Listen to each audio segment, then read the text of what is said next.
This is NBC 10 News Today. New this morning, for the second time this year, guests are forced to evacuate a Lehigh County hotel after a reported carbon monoxide leak. And the clock is ticking. The Pennsylvania primary is just 2 days away, and the candidates are busy drumming up support across the state. I'm Jillian Mealy. That story's coming up.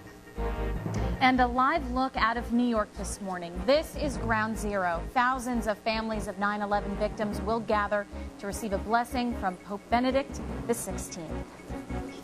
Good morning and welcome to NBC 10 News Today. I'm Lynn Berry. And I'm John Blunt. It is Sunday, April 20th, 2008. There are some big changes in the weather department. Yes, gone is that warm weather, and Michelle Grossman is in the Weather Center. She's tracking a cool down. Michelle, not such good news this morning. Not such good news. We are seeing the changes already, and we're going to see bigger changes come this afternoon. So let's take a peek outdoors at mostly cloudy skies, and that's going to be the case for most of the day. We will Tuesday, so I'll be back in just a bit to let you know just how cool it's going to get.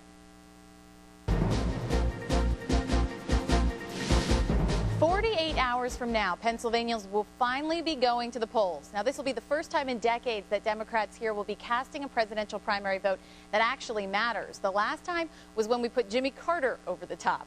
And NBC 10's Jillian Mealy joins us in the newsroom and tells us whether we'll be making kings once again. Good morning, Jillian. Good morning, Lynn. You know, time is winding down to Tuesday's primary.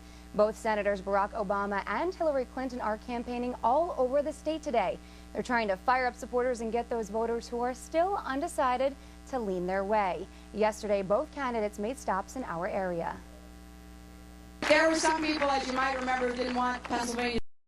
Both candidates will be back on the campaign trail today. Hillary Clinton is hosting rallies in Bethlehem, Johnstown, and University Park.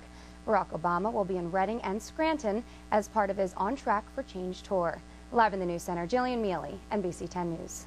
Thanks so much, Jillian. And Chris Matthews will return to NBC 10 on Monday for our next Battleground Pennsylvania special. He'll moderate a live one-hour discussion with leading local politicians. That will be at noon and 7 p.m. on Monday, April 21st, just one day before the big Pennsylvania primary. And coming up today at 9:30 on NBC 10 Live at Issue, hear from both Obama and Clinton supporters as Pennsylvanians gear up for Tuesday's pivotal election.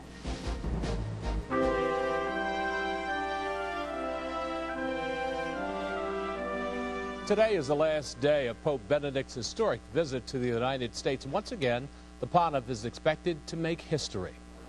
Here's a live picture right now from Lower Manhattan, the site of the World Trade Center collapse.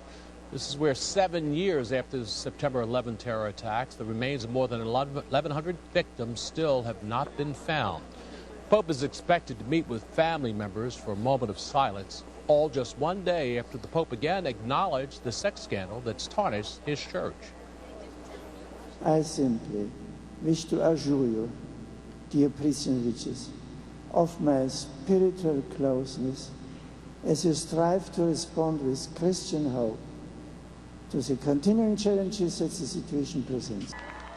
Later today, the Pope Benedict will say Mass before 57,000 people at Yankee Stadium before heading back home to Vatican City. New this Sunday morning, for the second time in 3 months, dangerous carbon monoxide fumes swept through the same Lehigh Valley hotel. Now, this all happened at 12:15 this morning at the Best Western in Upper Macungie Township.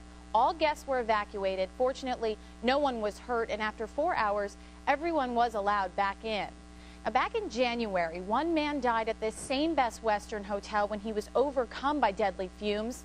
Philip Prichtel died, and 10 others were sickened by excess levels of CO. The cause? Plastic construction tarps, which investigators say were put up by a subcontractor doing repair work on the building. The tarps trap the poisonous fumes coming from basement water heaters and push them back inside the hotel. The hotel installed CO detectors in each of its rooms after Prichtel's death. No word yet on what caused this morning's incident.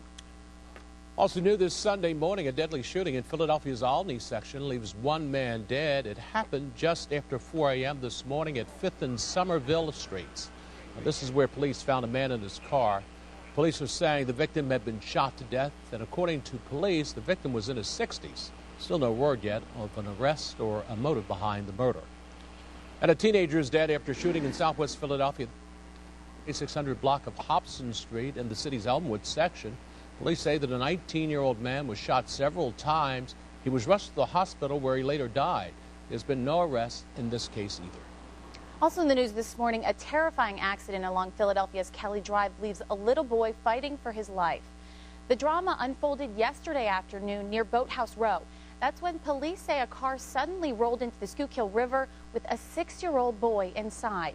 That's when Mason Dervin and another man jumped in the water to save the boy from the sinking car.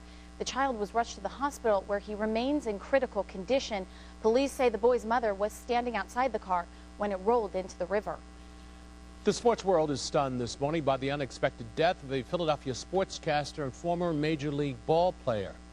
Number 37, John Marzano, spent 10 years with the Red Sox, Rangers, and Mariners. He died yesterday after a fall down a flight of stairs in his Passyunk home. This morning, it is still not clear whether a heart attack may have led to that fall. Marzano leaves behind a wife and 2 daughters. He was 45 years old. Time right now is 9:08, and when Linda and I come right back, NBC 10 is going to old school. That's right, and this week, NBC 10's Deanna Durante returns to Plymouth Whitemarsh High School. See how she got her start in TV news.